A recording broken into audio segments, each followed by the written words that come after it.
Entonces, ahora vamos a hacer examen neurológico, ¿ya?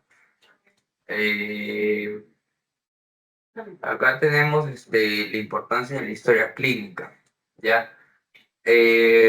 ¿Ustedes saben, por ejemplo, qué problemas neurológicos podrían ser hiperagudos en neurología? ¿Saben eso?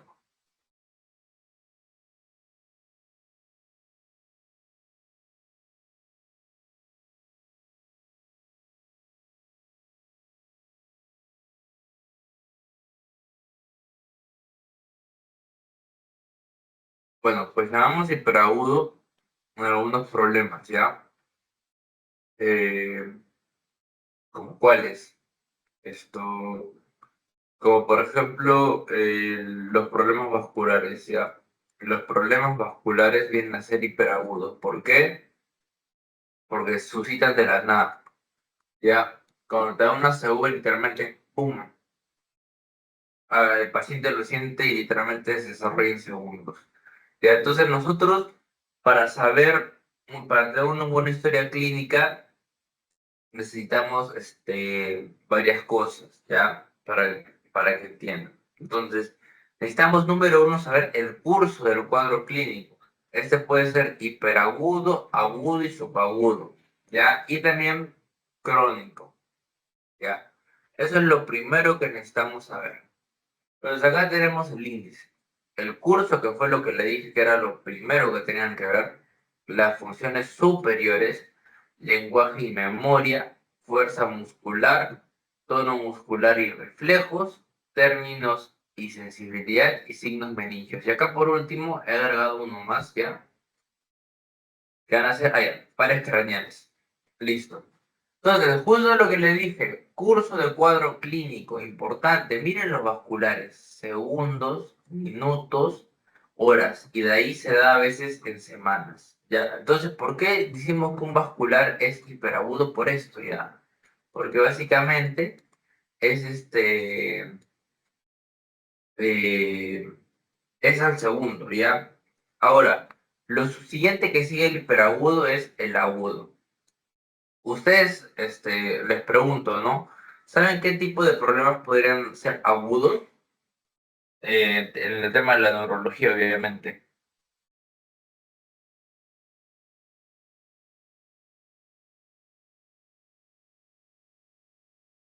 Parkinson. Parkinson, mm, el Parkinson, ya, el Parkinson, es más degenerativo, ya, el Parkinson entraría acá, en degenerativo, y vendría a ser un poco más, crónico. Agudo, lo hablamos, es algo que mucho más rápido, ¿ya? Entonces, algo agudo, como que podría ser, no sé si a ustedes les duele la cabeza, ¿ya? Pero, por ejemplo, cuando te duele la cabeza, normalmente lo primero que pensamos vendría ser una migraña. Entonces, los problemas de cefaleas son agudos. ¿Ya? También que pueden ser agudos, las crisis epilépticas, ¿ya? Mucho ojo, las crisis epilépticas no se dan al minuto, ¿ya? Y ahora luego tenemos subagudo, ya todo hasta acá tenemos agudo. Ahora tenemos subagudos, que es días y semanas. ¿Cómo qué cosas? Problemas inflamatorios, ya, e infectivos, una meningitis u otra cosa, todas esas cosas son subagudas, ya, son de días y semanas. Y ya, y ahora sí, lo que tú me dijiste, que es bastante importante, ¿no? Me dijiste Parkinson, creo. Es algo degenerativo, ¿ya? Los genéticos también, los congénitos también y las neoplasias. Miren, las neoplasias literalmente también eh, son más crónicos. Y ahora, neoplasias en el cerebro. A ver, ahondando un poco más en patología 2. Porque neoplasias en el cerebro no tenemos muchas, ¿ya? Normalmente las neoplasias en el cerebro son metástasis de otros órganos. ¿Ya? Normalmente son estos. Neoplasias del cerebro son muy pocas, ¿ya? Más, lo que más común es que ustedes vean una metástasis cuando vean algo en el cerebro. Y aquí está. Tenemos el ACV, acá tenemos la migraña, pues todas estas cosas, chicos, son bastante importantes, ¿ya? Porque y no es porque yo se los diga, ya es porque yo estoy seguro que sus doctores le van a preguntar, ya, cuál es el curso, el cuadro clínico, y yo varias veces he fallado en esto, porque no sabía diferenciar entre hiperagudo, agudo y subagudo y crónico, ya. Ahora se los lanzo para que ustedes respondan cuando estén rotando en su hospital.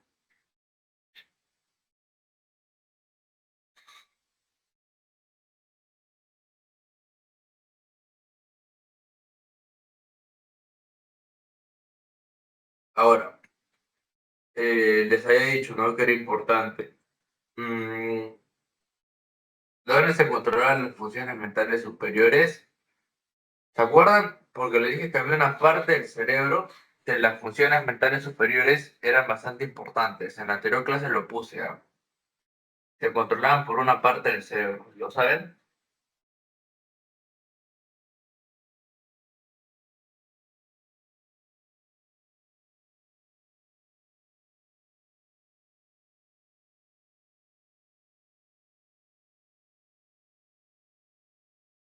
Ya, para que no se olviden. Lo vuelvo a poner y anótenlo. La corteza. La corteza evalúa las partes funciones superiores.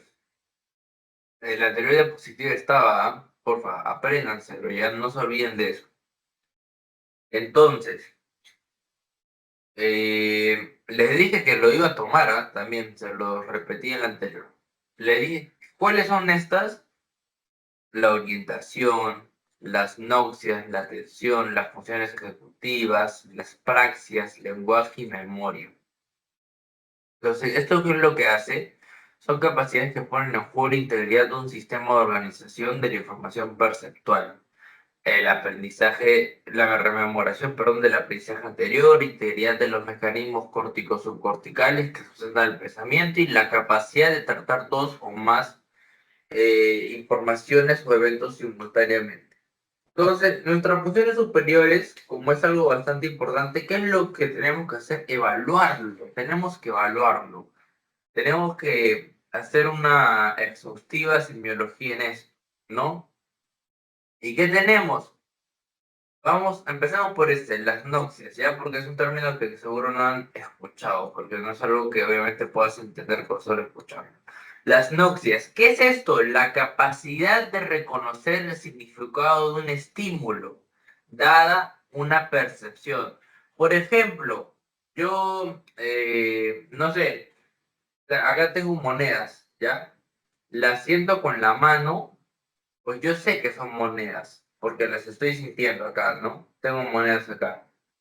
Por ejemplo, yo escucho unas llaves. Digo, ya sé que es unas llaves. Estoy reconociendo esto porque hay un estímulo que me hace reconocerlo. Ya, habría un problema si es que yo, por ejemplo, agarro estas monedas que tengo acá, que les había dicho, agarro estas monedas y no puedo reconocerlas. Si no las puedo reconocerlas, no tengo minopsia. ¿Y cómo se llama esto? Agnosia. Es no poder reconocer, ¿ya? Es no reconocer un estímulo. Y para esto tenemos bastantes, ¿ya? Bastantes agnosias. Tenemos tanto las visuales, las auditivas, tenemos también las táctiles y otras más. Entonces, nosotros tenemos que preguntarle al paciente o no solo preguntarle, sino también investigar. ¿Cómo investigamos? Por ejemplo, le damos monedas, le decimos, ¿usted sabe qué es esto u otra cosa? ¿Sabe lo que es? Entonces, las agnosias visuales. ¿Cuál tenemos? La perceptiva. Esta el paciente no puede percibir o integrar las formas de objetos. Por ejemplo, el paciente ve el dibujo de una flor en la pared y tú le dices, dibújalo, y no lo puede dibujar. ¿Por qué? Porque no lo está integrando. Ve la flor, pero no lo puede copiar, ¿ya? No lo está integrando. Luego tenemos la asociativa, ¿ya? La asociativa puede ver y copiar el objeto, pero no sabe qué es. Lo mismo, el mismo ejemplo, ¿ya? Le dices, oye, copia esta flor. El paciente lo copia y dice, oye, pero yo no sé qué es. Y obviamente el paciente debe saber que es una flor. Creo que todo el mundo sabe que es una flor. Es una agnosia asociativa, ¿ya? Ve pero no reconoce qué es. Y aperceptiva es ve, pero no puede copiarlo. La prosopagnosia que está no reconoce caras, ¿no? Y la simultagnosia, esa es que no puede percibir varios elementos de una escena al mismo tiempo. Por ejemplo, yo ahorita estoy al frente de ustedes, acá tengo mi monitor, tengo mi computadora, tengo mi teclado, tengo mi mouse, pero yo, si tuviera una simultagnosia, yo solo acá vería mi monitor.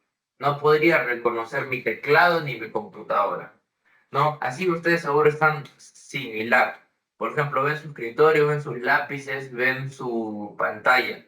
Ustedes si tuvieran simultagnosia, solo verían la pantalla y dirían, oye, no puedo reconocer mis lápices ni nada más, ¿no? Eso es una simultagnosia. Ya.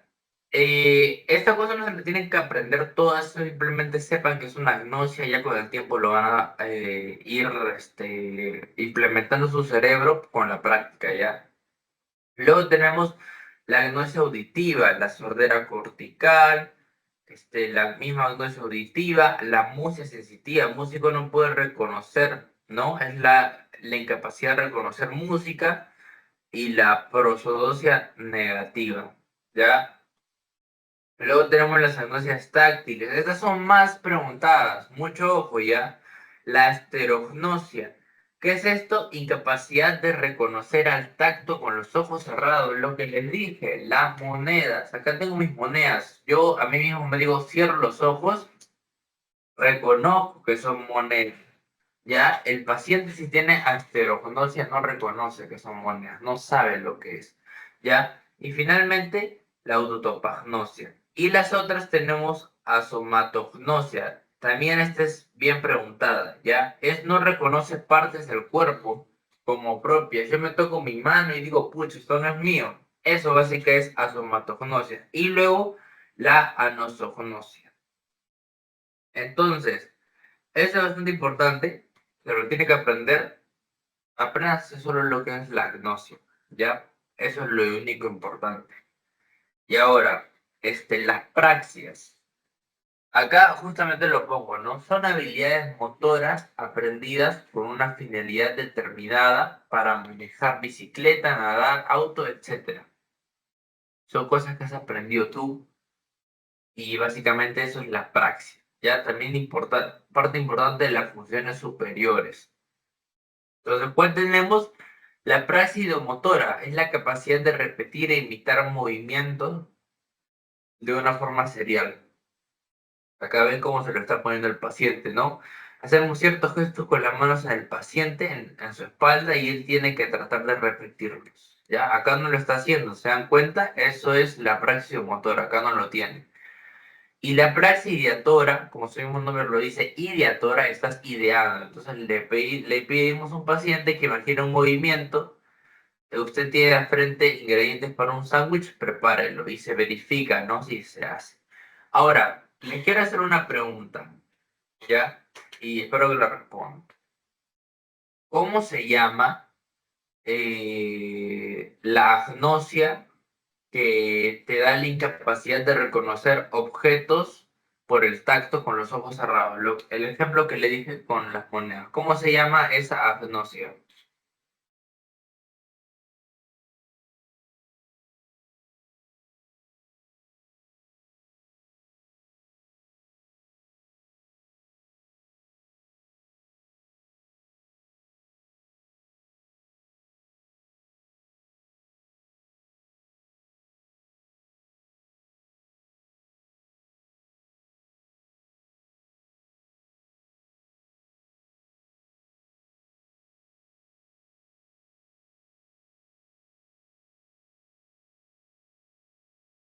Bueno, es Esterognosia. sí, exacto. Es la esterognosia, ¿ya? La esterognosia es, voy a poner acá las moneditas ya para que, y una mano, a ver si me sale bien. Es, no reconocer objetos con el tacto. Ya justamente es una agnosia táctil. Por eso es bastante importante. Esta también es, estas cosas, ya, ojo, estas cosas también se pueden ver afectadas en varias enfermedades. Por ejemplo, la ACV también se ven afectadas, ¿ya? Ahora, pasemos al lenguaje. Pucha, esta parte es bastante importante, ¿ya? Yo pensé que la iban a tomar, pero no la tomaron, pero capaz ahora sí la toman. Nosotros, nuestro lenguaje, evaluamos ciertas cosas. Evaluamos la fluencia, la comprensión, repetición, nominación y la escritura. La fluencia. ¿Qué es la fluencia? ¿Cuántas palabras puede emitir el paciente? Si se utiliza o no monosílabos, si finalmente demora en hablar, etcétera. Eso ahí evaluamos la fluencia. La comprensión, pues le decimos, paciente, levanta la mano. Bien, su comprensión está ok. ¿Ya? Esas cosas. La repetición también le evaluamos. La nominación.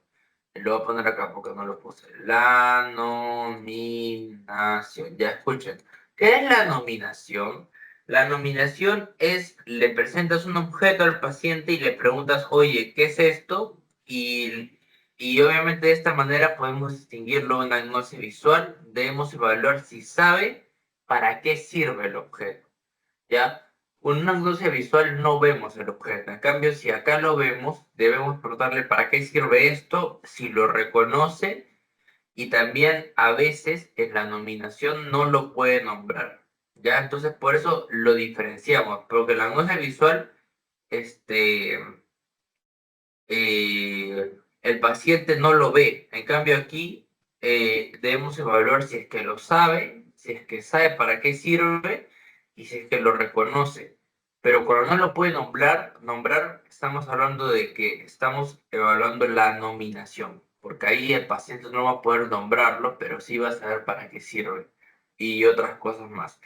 Luego, el lenguaje y escritura. Entonces, ante este problema tenemos la fascia, ¿ya? Tenemos la fluencia, la comprensión y la repetición. Y acá tenemos varias cosas acá que son enfermedades. Bueno, enfermedades no, sino trastornos, ¿ya? Entonces, cuando hay fluencia, hay comprensión y hay repetición, le vamos a llamar afasia nómica. Cuando hay fluencia, comprensión, pero no hay repetición, hay una afasia de conducción. Tú estás entendiendo, pero hay un problema en la conducción, en que vaya tu cerebro, por eso no puedes repetir.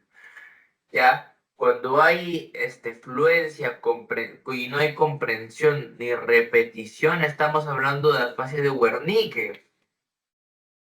Ahora, acá el problema acá viene en la comprensión. ¿Y saben por qué?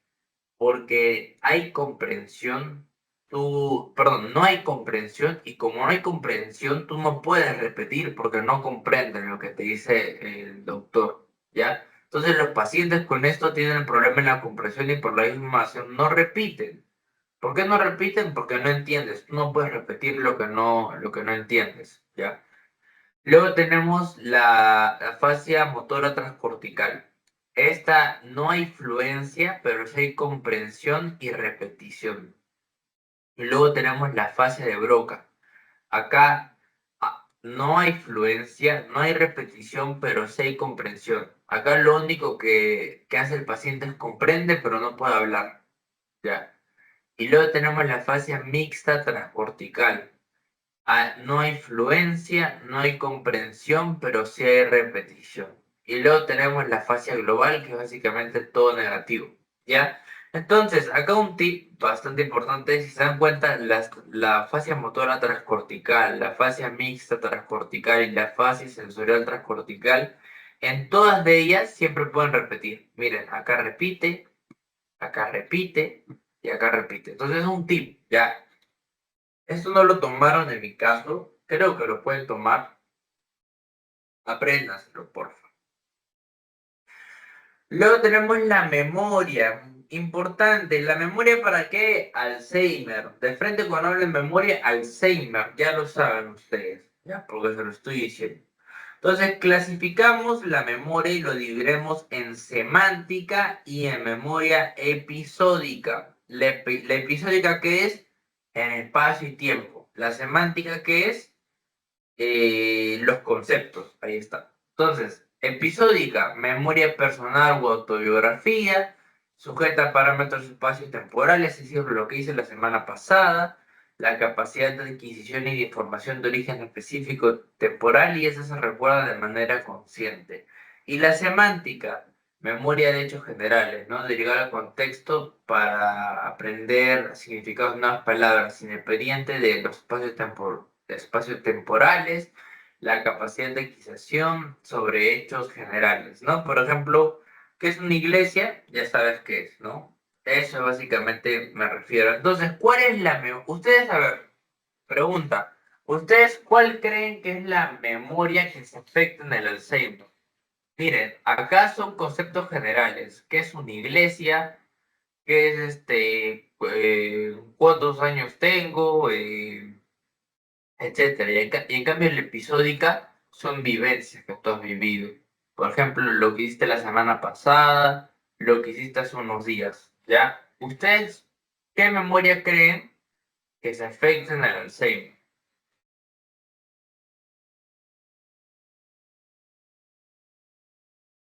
Ah, ah.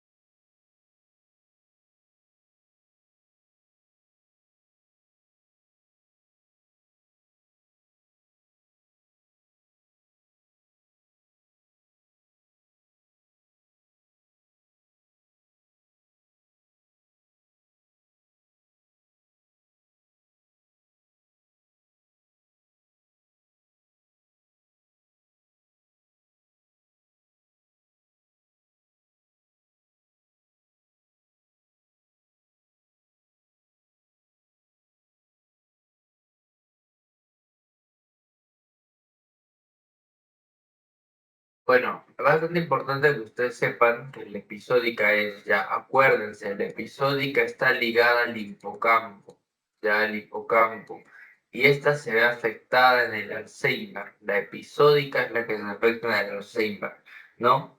Le preguntamos al paciente qué hizo la semana pasada y obviamente el paciente no lo sabe. ¿Y por qué no lo sabe el paciente? Pues porque tiene Alzheimer, ¿no? Su hipocampo está atrofiado y lo que hace su acompañante es el que dice lo que hizo la semana pasada y este finalmente no se acuerda. Entonces es importante que sepan esto, ¿ya? Luego tenemos la fuerza muscular, ¿ya? Acá pues se utilizan maniobras, ¿ya? Se utilizan maniobras especiales como la de Minganzini y Barré, ¿ya? Se estiran los brazos, ¿no? Con las palmas hacia abajo y un brazo va a caer por debilidad. ¿Se dan cuenta? Un brazo cae por debilidad y pedimos al paciente también que eleve las piernas y flexione las rodillas y la pierna que está, pues débil empieza a caer. Acá estamos evaluando la fuerza muscular. Y también tenemos la de Barré, ¿ya? Que básicamente el paciente se pone boca abajo, ¿ya? Y por ejemplo, esta es su pierna y la otra pierna se cae un poco. Entonces, básicamente, es eso significa barriga. Ya, son técnicas semiológicas que básicamente no se usan mucho actualmente, pero igual deben hacerlo. Más se usa esta, ya, la de Minganzini. También tenemos un balance muscular, ¿ya? Y esta básicamente es esta escala. Tenemos cuando hay fuerza normal se pone 5. 4 más es movimiento con resistencia submáxima. El 4 es movimiento con resistencia regular. Y menos 4 es movimiento con resistencia ligera. Acá es un movimiento contra la gravedad, no contra resistencia. Es decir, el paciente solo puede alzar su mano. Ya, en cambio, si fuera 4, si tú quieres evaluar la parte 4 al paciente con su mano, tú le bajas. ¿Ya? Y finalmente la 2 es movimiento al eliminar la gravedad, es decir, el paciente no puede subir su mano, lo único que cuando quiere intentar subirla, la manda para la derecha. desplaza su extremidad de manera horizontal, ¿ya? Y la 1 es que contrae sin desplazar la tripulación y la 0 es que no hay movimiento. Ya, ese es el balance muscular. Súper importante. Luego tenemos el tono muscular. Ya, acá tenemos tanto la hipertonía, la hipotonía y la paratonía. Ya, deme un segundito, voy a traer un vaso de agua.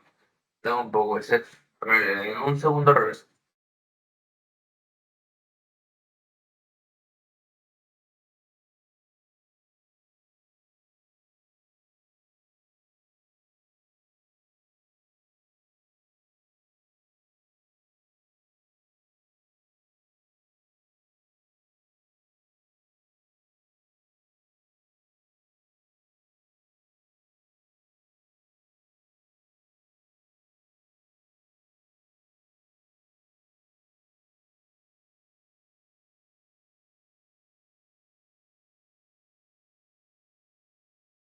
Bueno, ahí está. Ahora, continuemos. Es el tono muscular, ¿ya? Acá inspeccionamos tanto cómo los músculos mantienen su forma, al hacer fuerza, al no hacer fuerza, cuando lo aplastamos, los tenemos de parpar y resistencia al movimiento pasivo, ¿ya? Ahora, acá tenemos varias cosas. Tenemos la hipertonía, hipotonía y paratonía. En la hipertonía tenemos rigidez y espasticidad. Ya la rigidez básicamente es igual durante todo el movimiento y es un signo de qué cosa, es un problema de los ganglios basales. Y si es un problema de los ganglios basales, podemos dar un ejemplo del Parkinson. Eso es lo que te digo. Cuando el paciente está con estas cosas, pues obviamente el Parkinson es una fase inexpresiva, es una fase donde el paciente camina muy lento y como camina muy lento es porque sus músculos están rígidos, porque él intenta controlar el movimiento y no puede. Eso es rigidez. Espasticidad. ¿Qué significa la espasticidad? Que la hipertonía cambia con el movimiento, ¿ya? Dependiendo del movimiento va a haber mayor espasticidad, ¿ya? Entonces, básicamente, esto hace que no hay resistencia y cuando hacemos un movimiento rápido, aumenta la resistencia, ¿ya? Esto es esta espasticidad importante, es un signo de primera neurona. Ahora, yo les pregunto algo, ¿cuáles son signos de primera neurona? ¿Ustedes saben cuáles son signos y síntomas que indican que es un problema de primera neurona o motoneurona superior? Babinski positivo. Es uno de ellos, Babinski positivo.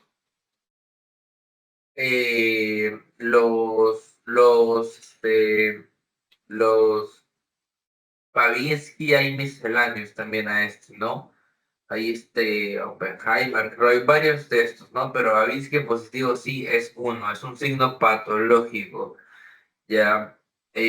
Una pregunta, ¿el Babinski hay ocasiones en las que pueda ser normal? Es decir, ¿siempre debe ser patológico? O, por ejemplo, en algún paciente, tú puedes hacer el Babinski y que salga positivo y tú decir, ah, no, es normal que le salga.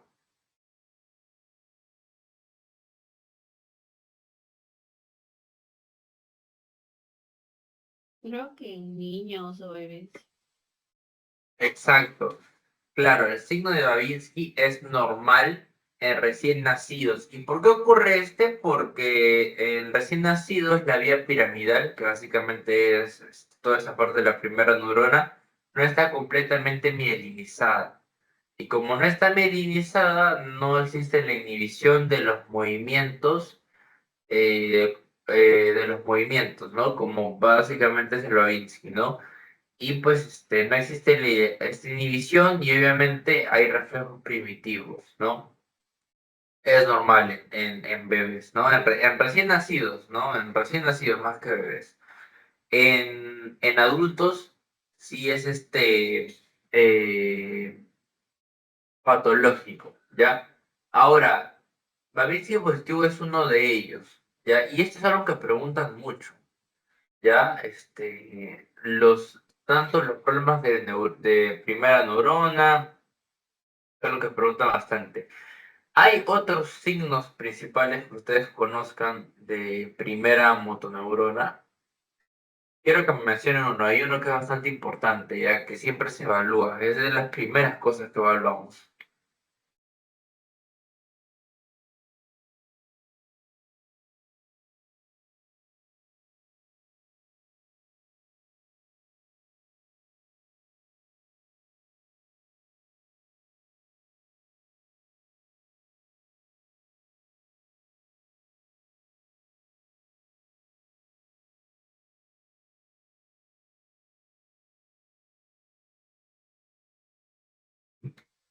Nunca se olviden, ya se la voy a decir, pero no se olviden.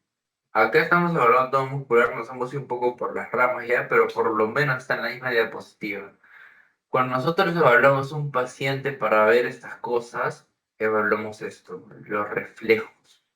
Ya hay varios reflejos, ustedes los conocen más que yo, ¿ya? Ahora, estos reflejos, hay una parte importante, ¿ya? Nosotros hablamos de hiperreflexia cuando estos reflejos espontaneosos están muy aumentados o también podemos llamarlo clones. Otro síntoma o signo, mejor dicho signo, porque es un signo que se llama clon, que son contracciones rítmicas, ¿ya? Pero el que quiero que se esperen es esto, el 4 más, lo evaluamos de 0 a 4. Cuando hablamos de un 4 más, significa que estamos ya hablando de hiperreflexia. Y está bien, me dijeron que Babitsky positivo es signo de primera motoneurona, era el primero que quería que me digan, y ese es el segundo, ya, la hiperreflexia también es signo de primera motoneurona. Mucho ojo, no se olviden, primera motoneurona. Sí, y si el doctor ya se pone un poco más exigente, te va a decir, ya dime un tercero. Tú le dices clonus. Te dice, dime un cuarto. ¿Tú qué le dices? Pues la hipertonía, ¿no? Lo que dice acá, hipertonía. Te dice, dime un quinto. Y ya acá con ya lo cierras y ya terminas con tu 20, le dices parecias, ¿ya? Las parecias también es importante, primera motoneurona. Continuamos. Luego tenemos la hipotonía y la parotonía, ¿ya? La parotonía, el paciente no logra la relajación del músculo y tenemos dos, la facilitador y el oposicionista. Y como su mismo nombre lo dice, por ejemplo, al paciente intenta flexionarle el brazo y en el facilitador te facilita ese movimiento, ¿no? Lo flexiona más. En el oposicionista, perdón, intenta flexionarle el brazo al paciente y él va a decir, no, no, déjalo ahí. Y básicamente se niega a hacer ese movimiento. ¿Qué más? Allá. Ahora tenemos los reflejos, ya porfa, importante, los reflejos, lo evaluamos con un martillito, con el martillito, ¿no? Lo evaluamos y básicamente vemos qué es, ¿no? Cero son ninguna respuesta, uno más es algo disminuido así por reflexia, dos es habituales y tres más es más enérgico que lo habitual. Mucho ojo, que sea un tres más no es necesariamente enfermedad. Que sea uno tampoco no es necesariamente enfermedad. En adultos mayores suele ser uno más en ocasiones, ¿ya? Entonces tú no puedes diagnosticar con los reflejos. ¿Con qué diagnosticas? Con signos y síntomas que has visto, con un conjunto de ellos. Ahora, esto es importante evaluar, le vuelvo a repetir, se evalúa con este martillito, Puedes evaluar el reflejo rotuliano, es el que evaluamos más. Puedes evaluar el bicipital, el tricipital, el aquileo o el mentoniano. ¿Ya? También tenemos otros tipos de reflejos, ¿ya? Son los reflejos superficiales. Estos no son tan evaluados, ¿ya? De verdad, les digo que disfruten este curso, porque yo ahorita me hubiese encantado volverlo a llevar, pues es un curso bastante bonito, pero ya lo pasé lastimosamente, ¿ya? Por ejemplo, pasamos el lapicero por el abdomen en el lado derecho y el abdomen se contrae. Ya, eso, ahí estamos evaluando un reflejo superficial, que son los cutáneos. Patológicos, justamente a donde habíamos llevado hace un rato, de manera accidental. ¿Ya? El Babinski, el que siempre haces, ¿no? El signo de Babinski, se pasa el estímulo en la planta del pie y los dedos se flexionan. Si no sucediese esta flexión normal y se presenta la hiperextensión, que básicamente es esto, la hiperextensión del primer dedo es el reflejo patológico y en este caso es Babinski positivo. Su equivalente en miembros superiores es el de Hoffman. Ya, el de Hoffman. Este básicamente se sostiene en la falange distal del dedo. Medio del paciente se realiza un golpe de flexión brusca hacia abajo de la uña del dedo medio y finalmente el resultado positivo es la flexión del pulgar y la flexión del índice. Y eso indica hiperexcitabilidad en el reflejo, lo cual es un signo de Hoffman positivo. Ahora, el doctor te pregunta, ¿signo de primera motoneurona o de vía piramidal? El signo de Hoffman también lo es. ¿Ya? Sugiere la lesión en la vía piramidal. ¿Ya? ¿En dónde se puede ver? Esclerosis, lesión de motoneurona superior, compresión medular, mielopatía cervical, etcétera. Entonces, para que se acuerden, Babinski inferior, Hoffman miembro superior. Ahí está. Ambos indican motoneurona superior y apréndanse. Miren, yo les voy a dar, hay un dibujo en donde sale el cerebro, cómo van las vías y justamente las partes en las que existen esto. ¿Ya? Por ejemplo, la miastenia gravis también es importante porque va en todo este recorrido del sistema nervioso. Es un dibujo, no sé ahorita cómo explicarlo, pero es un dibujo bastante ilustrativo que te muestra dónde están estos problemas, ¿ya? Aquí están otras más sobre los reflejos osteotendinosos, ¿ya? Para que lo vean. Bicipital, estilo radial, tricipital, ese se evalúa más el rotulán. Y aquí está hiperreflexia o clonus.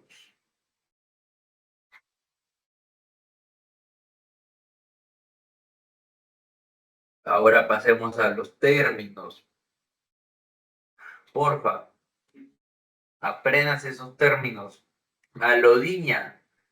¿Qué es la alodiña? Incremento a la sensibilidad al dolor y, es decir, dolor a estímulos no dolorosos.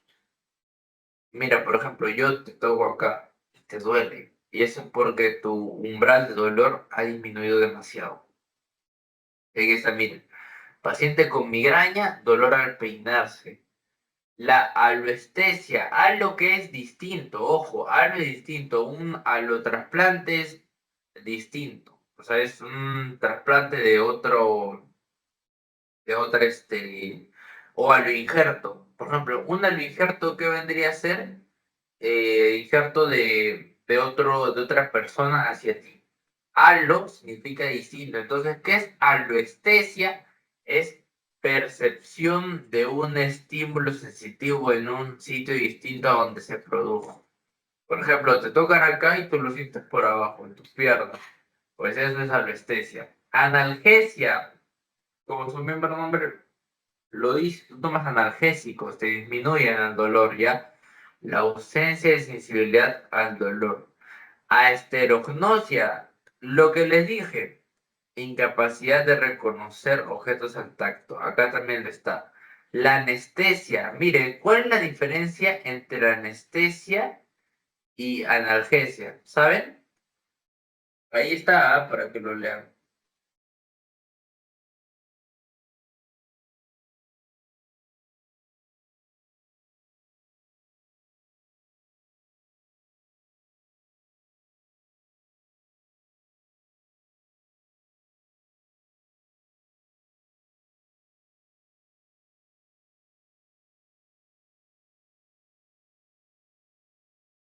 Uno es para el dolor. Claro, exacto. La analgesia es para el dolor y la anestesia es la ausencia de toda sensación. Súper importante. Es algo que tienen que aprender, ¿ya? Luego hablamos de disestesias.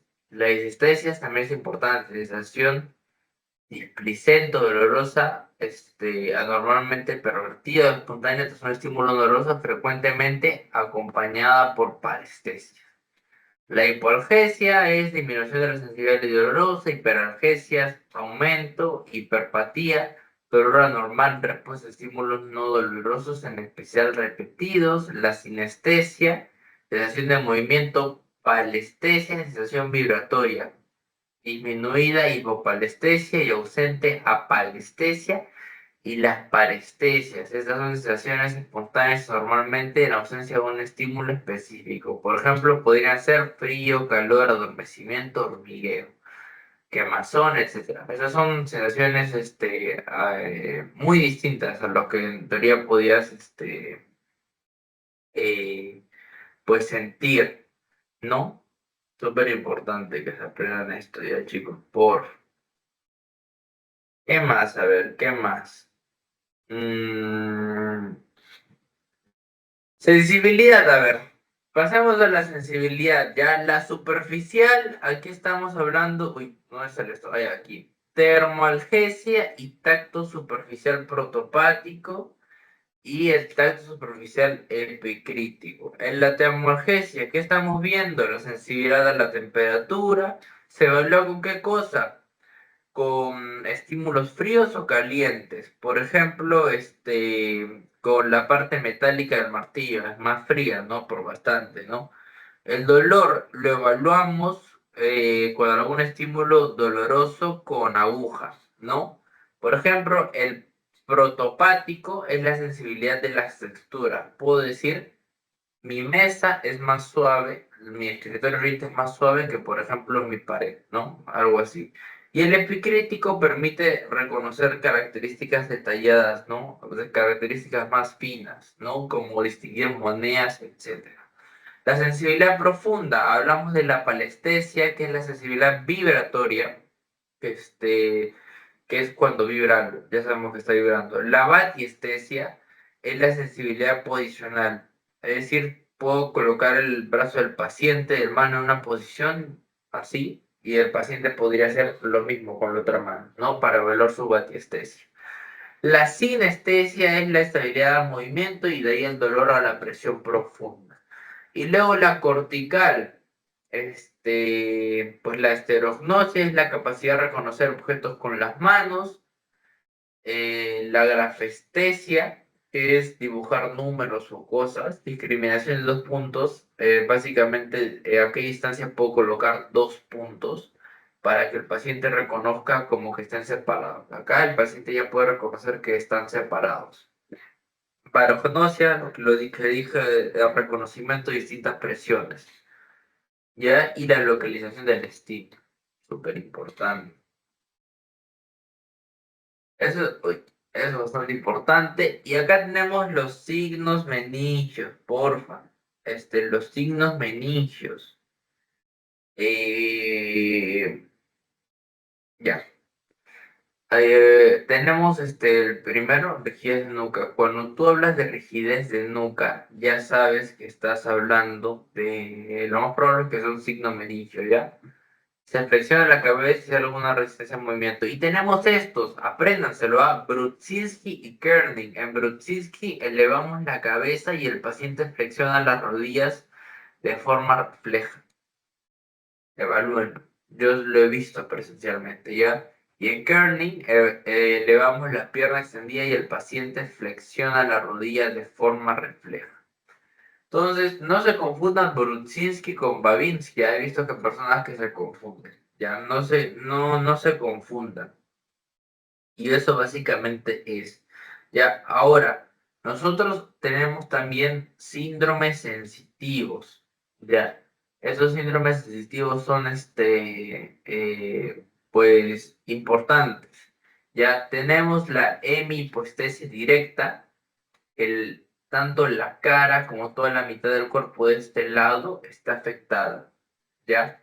Luego tenemos la hemipostesia alterna, se afecta un ladito de la cara y el otro lado, el otro lateral del cuerpo. Y las lesiones medulares a nivel sensitivo, por ejemplo, son las más severas, que básicamente es aquí, y a nivel suspendido, que es solo la parte de acá. Las lesiones medulares es básicamente cuando de acá para acá la médula espinal no está funcionando. Y si se dan cuenta aquí está para abajo.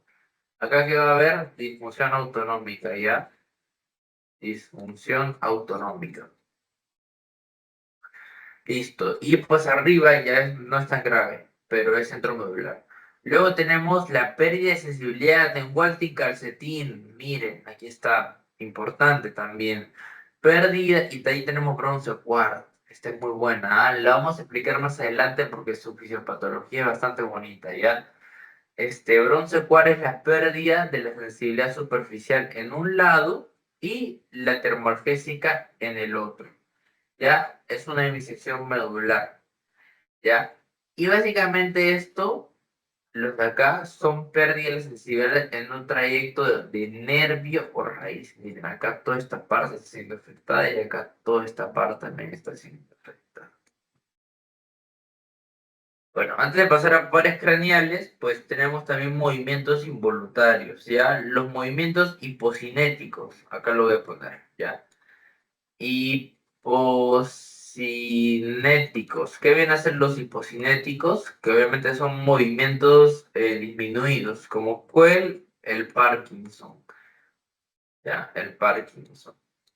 El Parkinson, los movimientos están disminuidos porque pues, el paciente intenta controlarlos y se hacen movimientos lentos. Signo distintivo del Parkinson, bradicinesia, ¿ya? Apréndanse, bradicinesia es el más distintivo del Parkinson. Luego temblor, por ejemplo, la tetosis. Los hipercinéticos, antes de evaluar esto. Los hipercinéticos son obviamente los que son más, ¿ya? Acá tenemos los temblores, también tenemos la coria, ¿ya? Debe saberlo por semiología y el balismo, ¿ya? Ahora, esos son movimientos hipercinéticos. El temblor, por ejemplo, se puede ver en la tetosis. En la corea son movimientos sin propósitos y normalmente distal. El balismo es literalmente movimientos proximales, similar a la corea, pero acá son proximales. También, ¿cuál tenemos? La distonía, ¿ya? La distonía, que básicamente es alteración del tono en un movimiento, cualquier tipo de movimiento. ¿Ya? Y luego las mioclonías, ¿ya? Mioclonías. Esto básicamente son como saltitos de susto que le da al paciente y así. Esas son las mioclonías. Esos son los movimientos involuntarios que es básicamente lo que debemos evaluar siempre. Ahora, pasemos a nuestros pares craneales. Ya, nuestros pares craneales son súper importantes. Obviamente de pues aprenderlos, ¿no? No les pido que se aprendan eh, todos, pero sí traten de evaluarlos, ¿ya? Evalúen todos, porque son importantes. Tenemos el olfato, ¿no? Olfato, fácil, ¿no? Y aquí está el procedimiento. Pide al paciente que identifique un olor familiar como café, vainilla y coca fosa nasal. El óptico, la visión y la agudeza visual. Evalúe la agudeza visual por la cartilla de Snellen y los campos visuales y reflejos fotomotor. Este nervio óptico va de la mano con el nervio oculomotor y el oculomotor va de la mano con el troclear y con el abducens. Ya lo explicamos más adelante. El oculomotor, movimiento ocular, contracción pupilar y elevación del párpado. ¿El procedimiento cuál es? Revisamos los movimientos extrínsecos y la reacción pupilar a la luz.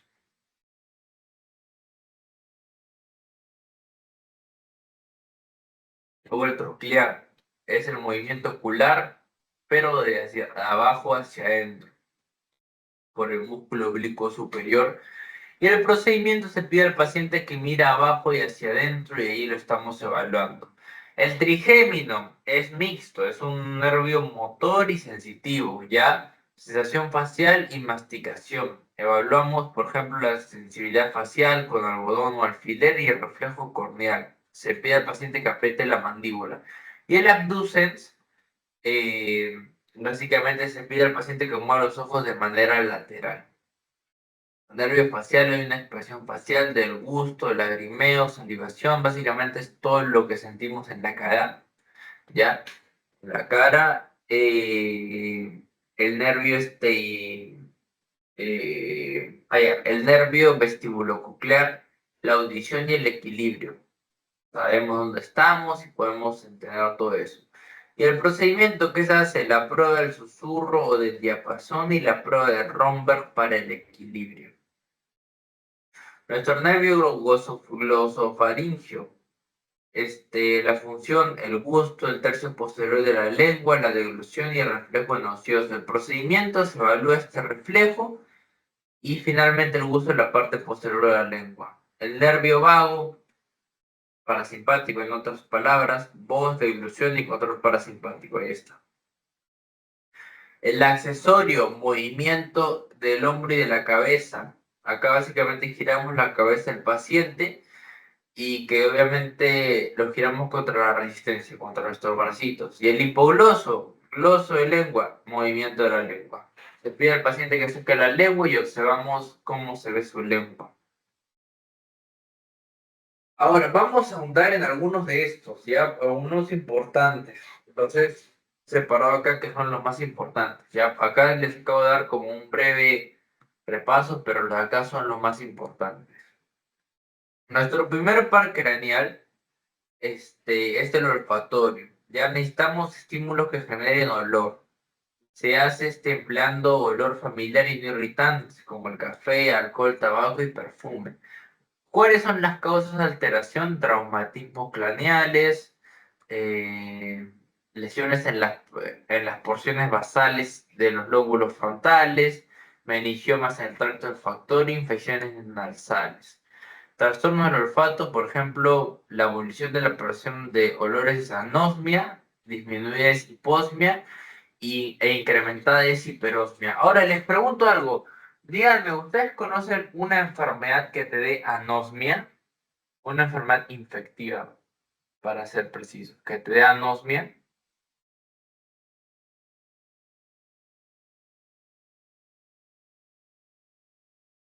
El COVID. Exacto, el COVID te da anosmia. Ya, importante. El COVID te da anosmia y ya por acá vemos que las alteraciones no solo son estas, hay muchas más, pero es parte importante. Así hablamos del primer par craneal hoy. Ahora, nuestro segundo par craneal, evaluamos la agudeza visual, la capacidad que tiene la retina para definir y diferenciar estímulos que recibe, ¿no? De aquí está. Vemos esto y acá se evalúa. Signos patológicos, ¿cuáles son? La hemianopsia, ceguera en la mitad de uno de los campos visuales. Luego tenemos la cuadrinopsia, ceguera en un cuadrante de los campos visuales. Y luego los escotomas. Aquí está. Esa es una escotoma. Son áreas ciegas o lagunas dentro de los campos visuales. Y luego tenemos la percepción de colores, ¿no? Se utilizaba la carta de Ishihara preparadas para tratar anomalías, ¿no? Mediante dígitos 25, 29, 45, etc. Ahí lo vemos. Luego de nuestros otros nervios, súper importante que se lo aprendan. estos van conectados, el ocular común, el patético y el motocular externo, o también llamado abducens, ¿ya? Aquí está el tercer par craneal, inerva el recto interno, superior, oblicuo inferior e esfínter pupilar, ¿no? La lesión en esto que produce la petosis palpebral, que es lo de acá, la desviación del ojo de abajo afuera, que es lo de acá, y la midriasis pupilar, que es esto. Ya miren, acá la luz está dando, en teoría debería haber miosis. Pero ¿por qué hay midriasis? Porque el paciente no lo puede contraer. ¿Y por qué no puede contraer? Su nervio está lesionado. Ya, luego tenemos el nervio patético o también llamado troclear, ¿ya? Este, inerva nuestro músculo oblicuo superior. La lesión de cerebro que produce una mirada patética, es decir, la imposibilidad de llevar el ojo abajo y hacia adentro. Y el motocular externo le inerva nuestro músculo recto externo y básicamente la lección produce la desviación del ojo hacia adentro y la posibilidad de llevarlo hacia afuera. Básicamente, pues esto ha sido eh, la parte, bueno, pues, nuestra clase, ¿no? ¿Tienen alguna duda o consulta sobre la clase que pueda ayudarles? Esta clase es bastante importante porque vemos semiología, como les digo, ya, es una parte importante de todo esto.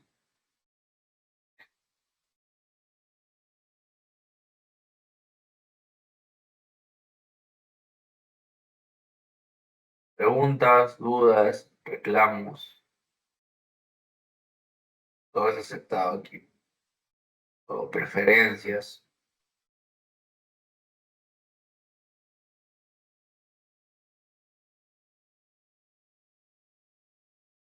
Bueno, entonces, si no hay ningún tipo de Yo tengo una duda. pregunta, a ver, dime. ¿Puede existir el caso de que, digamos, hay el signo de Babinski, pero no hay el signo de Hoffman? A ver, puede existir, sí puede existir, obviamente todo en la medicina, este, no es 100% confirmado, o sea, 100% pues, no hay algo que se cumpla, no hay una regla, ¿ya? Porque el cuerpo humano básicamente no obedece eso. ¿Ya? Y obviamente sí, sí lo puede haber, ¿ya? Existen casos donde puede ser un Babinski positivo y un Hoffman negativo. ¿Y de qué depende esto? Les mencioné algo importante, ¿no? ¿Dónde está? A ver, acá. ¿Dónde lo puse? Ay, por ahí está. Hay algo importante. Yo les mencioné que esto ¿por qué se da? Porque había una lesión en la vía piramidal. El Babinski que evaluaba la vía corticoespinal que va al miembro inferior y el Hoffman que evalúa la vía corticoespinal del segmento superior. Y eso, escúchenme, está separado. ¿Por qué está separado? Porque una parte es el segmento cervical, que es el Hoffman por los deditos, y otra parte es los miembros inferiores, que es el Babinski por las piernas. Entonces, un Babinski positivo, que es lo que tú me has dicho, a ver, lo voy a anotar acá ya. Un Babinski positivo, ahí está. Un Babinski positivo, un Babinski positivo y un Hoffman negativo. Buena pregunta. Mauricio positivo y un Hoffman negativo. ¿Con qué se va a dar cuando la lesión está por debajo de la médula cervical? Por ejemplo, ¿en qué parte de la médula? En la parte torácica, en la parte lumbar. ¿Y por qué? Porque por ejemplo, si, miren, aquí están los reflejos, ya, miren, por ejemplo, si tengo un reflejo por encima, este es mi cuerpito, ¿ya? si tengo por acá la lesión por encima de la médula cervical, pues el Babinski no va a ser positivo. Pero si lo tengo, perdón, el Babinski va a ser positivo y el Hoffman positivo. Pero si tengo la lesión por debajo de la médula cervical que se encarga básicamente de mis deditos, ya no estoy afectando lo que se encarga de mis deditos. Entonces, por esa misma razón, el Hoffman va a ser negativo. Pero aún mis piernas están por debajo de la lesión. Y por eso ahí va a haber un Babinski positivo. ¿En qué parte específicamente? Tanto puede ser en la médula lumbar, en la médula torácica y en lesiones que afectan a las fibras que solo vayan a las piernas. Y en ese caso, solo en este caso, vamos a tener signos piramidales en el miembro inferior, es decir, un Babinski positivo porque se está afectando esa vía, pero el miembro superior va a estar normal porque esa vía no se está afectando. Por ejemplo, en compresiones medulares torácicas, en tumores de la médula torácica y en una mielopatía torácica. Entonces, para mejor aprendizaje, Babinski, y lo puse acá, miembro inferior. Y Hoffman, miembro superior. Entonces todo depende, y eso básicamente lo vamos a ver cuando veamos trastornos medulares, ¿ya? Lo vamos a ver cuando veamos trastornos medulares. Todo depende de dónde se da la lesión. Y en base a dónde se da la lesión, nosotros podemos saber qué va a afectar, ¿ya? Eso es súper importante. ¿Está claro? Sí, pero ambos son motoneurona superior, ¿no? Exacto. Ok. Ambos son motoneurona superior. Solo depende de dónde sea. Y bueno, esta otra pregunta, otra duda.